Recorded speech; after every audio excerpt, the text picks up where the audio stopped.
India Trinamool কংগ্রেসের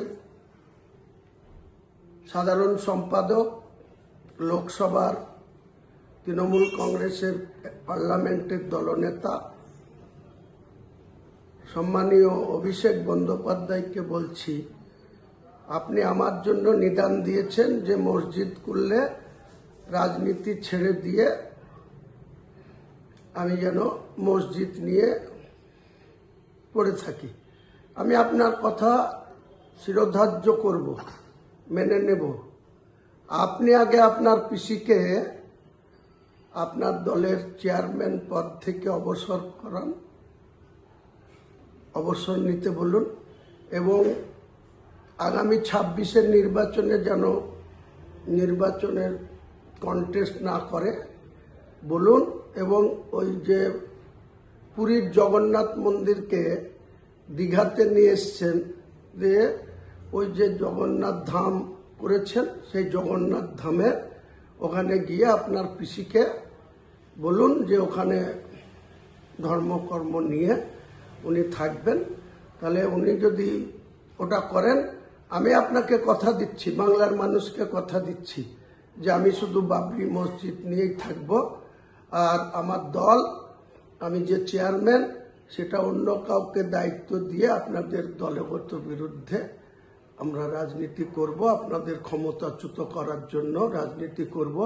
আর আপনার যদি এত সাহস থাকে, জনসংযোগ থাকে, বাংলার নেতা হিসাবে, অল ইন্ডিয়া তৃণমূল কংগ্রেসের সাধারণ সম্পাদক হিসাবে মানুষের প্রতি আপনার আত্মবিশ্বাস থাকে, তাহলে আগামী দিনে আপনি বাংলার মুখ্যমন্ত্রী প্রজেক্ট ক্যান্ডিডেট হন, ভবানীপুরে বা নন্দীগ্রামে, যেখানে খুশি হন।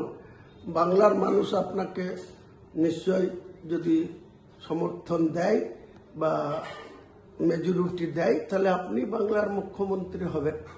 আর এসব না করে আপনার পিসি মন্দির করে বেড়াবে, জগন্নাথ ধাম করে বেড়াবে, দুর্গায়ন করবে সরকারি টাকায়, হিডকোর টাকায়। এই 29 তারিখে আবার আপনারা 260 কোটি টাকার আপনার পিসির, ওটা ব্যক্তিগত সম্পত্তি না, 30 হরিশ চ্যাটার্জি স্ট্রিটের সম্পত্তি না। মুখ্যমন্ত্রীর শপথ নিয়ে আপনি শুধু মন্দির করবেন, কার্নিভাল করবেন, দুর্গা পুজোর অনুদান দিবেন, শিলিগুড়িতে কোটি কোটি টাকার জায়গা, সেখানে মন্দির করার জন্য দিবেন, আর আমাকে আপনি পরামর্শ দিচ্ছেন, নিদান দিচ্ছেন। আপনি আগে আমার এই বক্তব্যটা কার্যকরী করুন, আপনার পিসিকে রাজনীতি থেকে অবসর নেওয়া করান, আগামী 26-এর বিধানসভা নির্বাচনে কন্টেস্ট থেকে বিরত রাখেন এবং জগন্নাথ ধামে পাঠিয়ে দেন, দীঘায়। তাহলে আমি কথা দিচ্ছি বাংলার মানুষের কাছে, আমি আগামী দিনে কোনো সিটে লড়াই করব না। আমার যে জেইউপি পার্টি, সেই পার্টি অন্য কাউকে চেয়ারম্যানের দায়িত্ব তুলে দিয়ে আমিও শুধু মসজিদ নিয়ে, আর ওই সৌদি আরবে যাব, পবিত্র হজে গিয়ে হজ করে এসে আমি ইসলাম ধর্মাবলম্বী মানুষের হয়ে কাজ করব পৃথিবীতে যে কটা দিন মহান আল্লাহ তাআলা আমাকে বাঁচিয়ে রাখেন বা হায়াতে রাখেন। তাই আপনাকে আমি এই পরামর্শটা দিলাম। আপনার অনেক দিনের বাসনা যে আপনি পিসির পরে আপনি বাংলার মুখ্যমন্ত্রী হবেন, তা পিসিকে ভালোই ভালোই জগন্নাথ ধামে পাঠিয়ে দেন। যেদিন আপনি ঘোষণা করবেন, আপনার পিসি যেদিন অল ইন্ডিয়া তৃণমূল কংগ্রেসের চেয়ারম্যান পদ ছেড়ে দিয়ে আর বাংলার মুখ্যমন্ত্রীতে বসবো না, কাজেই আমি আর ভোটে লড়বো না, এই ঘোষণা করবেন, আমি তার 24 ঘন্টার মধ্যে আমার জেইউপি চেয়ারম্যান পদ থেকে সরে আসব এবং আমার যে জেইউপি পার্টি, জনতা উন্নয়ন পার্টি, অন্য কারো হাতে দায়িত্ব দিয়ে আপনাদের সঙ্গে সরাসরি নির্বাচনে প্রতিদ্বন্দ্বিতা করবে।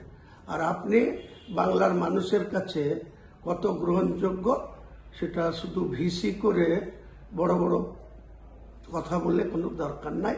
আপনার পিসির বেলায় আপনি এক ধরনের, আর আমার বেলায় আপনি নিদান দিচ্ছেন, এটা বাংলার মানুষ আপনাকে নিরপেক্ষ দৃষ্টিভঙ্গি নিয়ে এই কথা আপনি বলছেন না। সম্পৃক্তি রাখার কথা বলছেন না। আপনাদের মধ্যে কত সংকীর্ণতা আছে সেটা আমি খুব ভালো করে জানি। আগামী দিনে আপনারা ঠিক জবাব পেয়ে যাবেন। নমস্কার।